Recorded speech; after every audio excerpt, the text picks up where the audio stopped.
Hi there, welcome back to another episode of Point and Click Puzzle Games with myself, Angela McCall, whereby in today's video we are going to look a little bit into what some of the good practices are that will help you program a lot better, because you've got your ducks in a row and you're doing same things the same way as other programmers would expect. So you're following kind of concepts and sort of like these hidden rules, as it were, that are not necessarily published, but this is a good practice to always follow. E.g., think driving a car. In the UK we drive on the left. It's good practice to always drive on the left because you'll end up having a head-on collision. So there's rules, shall we say, that there is reasons why you do what you do, and in this lesson we're going to look at some of the good practices that you guys should also be following.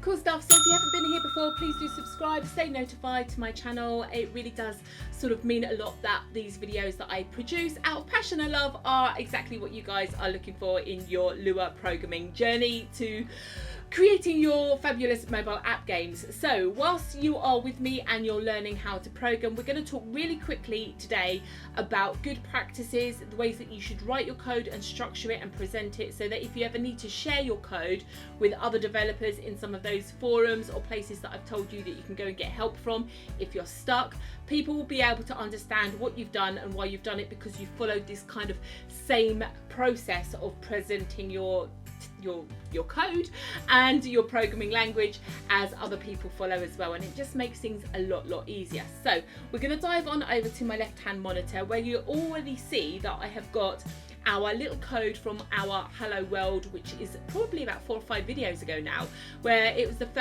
basically the first mobile app game that we had created. And the only thing that I've done that is a wee bit different is that I've just changed this now. Instead of saying, I think it was my name that we programmed, it's going to say default text, so that we can show you a couple of little things in today's tutorial. So let's start with the first thing that we're going to talk about is indentation. Like, what? Okay, so if you look carefully at my code here, okay, there is a section here where it says options. We've created this local variable called options. We've got the assignment operator, and then we've got this curly bracket and this curly bracket. And if you look, our Visual Studio code has carefully put this bar between these two curly brackets, and that's helping us visually with our eyes as human beings reading this code to tally up that this is an opening and closing bracket. And so everything that we are putting between these two brackets, these curly brackets, lives inside this variable called options. Now you will find that some people put the code like this. Now this is how I generally personally like to write it as well. To me it's easier on the eye, but lots of different programmers will work in slightly different ways, so just bear this in mind if people ever mention it to you. But what I am trying to tell you here today is about indentation. So if you look at each of these lines to help me visually see that this code lives inside this particular variable, we have basically indented the text. Now if you look at the very bottom, let me just move myself out the way. If you look right down here in my Visual Studio, at the bottom of the screen it says spaces 4. So if I click on that, it means I can change the way that those indentations work. I could indent using spaces, which is what we've currently got going on, and that just happens to be the default way that Visual Studio has been set up, and it works just fine. Or we could use tab spaces, or if we didn't like the number of spaces, we could say make it 3 spaces instead of 4, and that kind of thing. And we can tell it all sorts of different things to do, but I'm going to leave the default as it is because that's generally how most people will operate. So the other little thing that some people do is that they will often put the end curly bracket to finish a piece of code as if it's on like the next bottom line down. Now that's good and fine, but if you can see in our Visual Studio code, now it's making it a lot more difficult for Visual Studio to identify where this beginning options begins and where it ends. So I would always inside Visual Studio write the code like this. So this is indentation and how you lay out your curly brackets. Now when you're learning, a lot of programming books will tell you to lay it out like I have shown you on screen now. And what I'm trying to do at the moment is basically explain some common programming practices that basically, it doesn't matter what language you pick up, whether it's PHP, HTML, whatever, if you're going to start programming, there's a ways that people expect you to write your code, because if you need to go and ask for help, then they will want to be able to just quickly look at your code, see that you formatted it in the way that's friendly and human friendly, I should say, and away we go. Now if we come up down, this is the white space. If you saw down there I had like this big old gap, this is called white space. And again, whilst you're actually working and you're coding and you're doing bits and pieces, I won't do that actually, but whilst you're doing things you might want some space around you. But when you kind of finish the bit that you're working on, tidy your code up and get rid of all the white space that's not necessary. As you can see, I've grouped things together.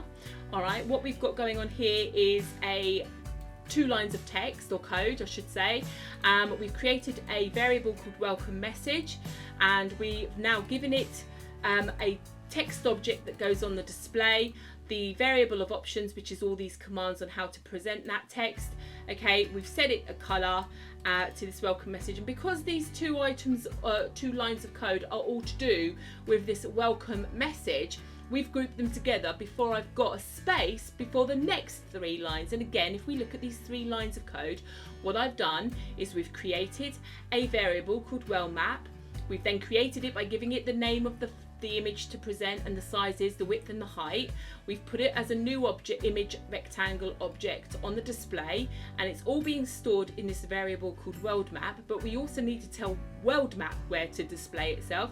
So we've told it that it's got to be center X and center Y on the screen. So these are the X and Y coordinates. Now because all three lines of code are to do with the one variable, we've grouped them together before we create another line and another space.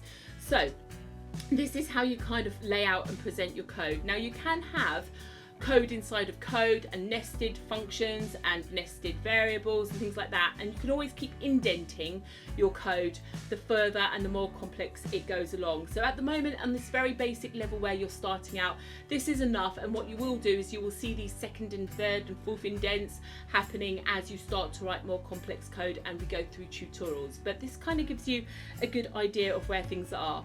Now the other little thing here that's going on that's quite interesting is we've got a little bit of grayed out text that happens to be grey in the theme, colour theme that is currently employed within my Visual Studio, so it might be a different colour to you. But it starts with these two little minus signs, these dashes. Now this is how we write comments to ourselves.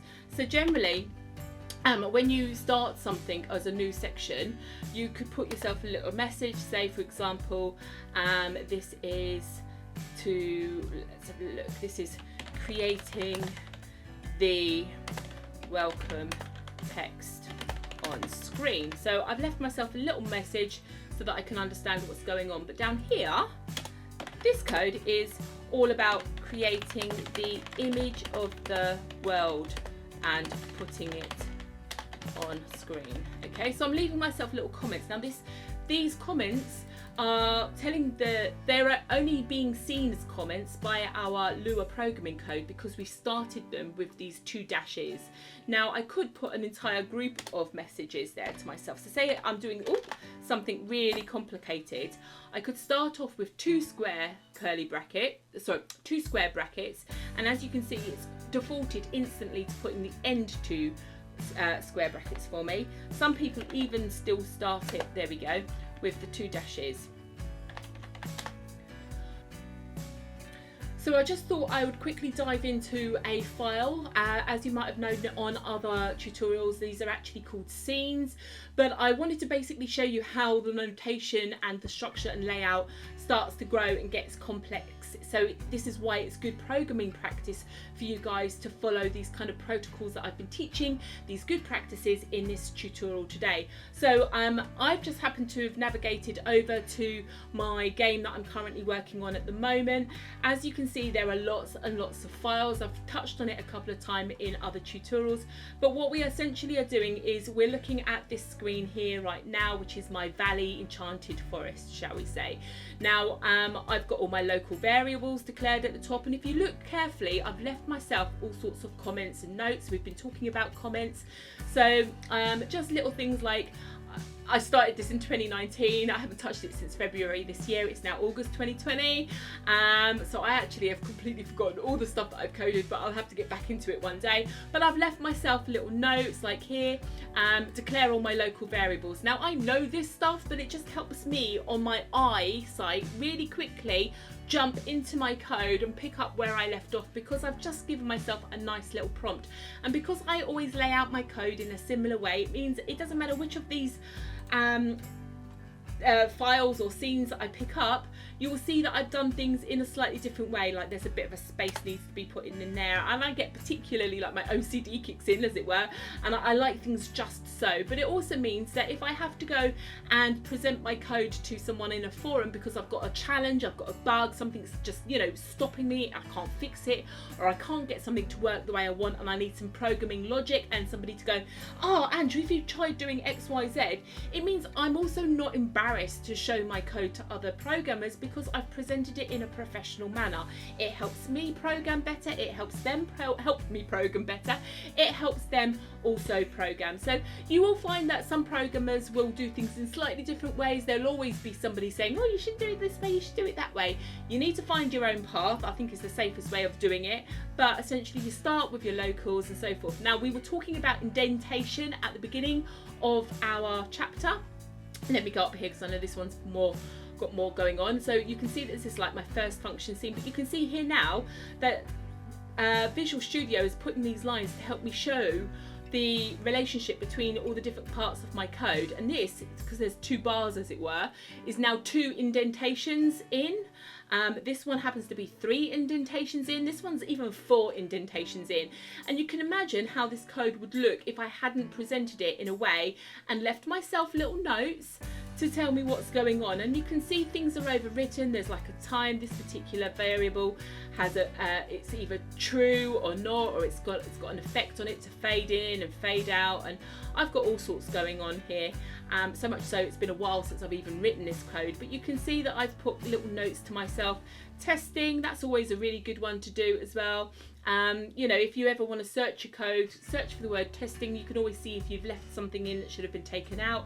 And again, printing to the console over here, you can see things like this game. This one's saying it's being destroyed. Now we haven't closed the scene, so it's not going to show there so much, but if I go back to the top, and this is just my way of sort of thinking what part of the code has loaded into memory. So down here, if you look at line 15, this is me testing. Has this section loaded up to here? Yes, it has, because it's got gameplay 1, and there you can see my name that I typed in poorly a minute ago. But it's just given myself little bits of a clue as to where we are. Now, this might seem really obvious because we're at the top of the file, but actually, as you've probably just started to see, there is different sections of our files in our scenes, okay, and it is possible for some of these to replay over and loop back depending on the commands that we've used in our code. So it just helps me visually over here in the console give myself a note as to what's executed, what's run, what's not, where we've got to, how far through, has it been closed, and that kind of thing. And if you look carefully now and I go to the next scene, she says if it's going to work, there we go. What you can see now is it's showing me the events. So what it's actually done is we've come down here, and this notation now has basically told me there, I can't find it, there we go, it's hidden this event, there we go, it's hiding it, okay, then it's opening up the next scene, so we're now on this code here, and then it's loading in the file, loading in the events, loading show, hide, destroy, and that's the other ones. And so we know which scene is talking to me at the moment. And this is a really useful way of using the print console. And although that's not what we've covered in today's tutorial, we've covered print as a different item, I just thought this would be a really nice way of showing you why some of this stuff needs to come together. And it might seem kind of boring almost that I'm teaching you this really like blur stuff at the moment so early on, when you want to get really excited and get into writing your code. But as you can see, it is part of your coding process to learn how to present things and structure and lay stuff out, just to help yourself, if for no other reason. And like I just said, I haven't touched this code since February this year, and yet I could pretty much within about 10-15 minutes of going through this and pretty much most of these others, following my logic of what I've done, I'd be back up as if I hadn't had a 6-month break. And that is the power of putting decent notation into your code and telling you where you've been and what you've done and how and why and all the other stuff. So that's it from me on this topic today. Okay, so I hope that kind of gives you a little bit of an idea of how to present your text. And if you do find yourself going into any forums, do remember that people will want to see your message communicating to them as you would do normally writing. But then if you need to demonstrate or put some code in your message, you need to format it to show it looks like code again, so people can understand really quickly that this is your message and not part of your programming code, as it were. So that's pretty much it from me today. I hope that kind of helps you. We're going to start now boiling down in the next few lessons or tutorials or videos, whatever you want to call them, to start actually doing some proper programming now and building up. So we've had our little hello world, we get the idea how things go on the screen, how we use the display library. What we're going to do now is actually start building little apps.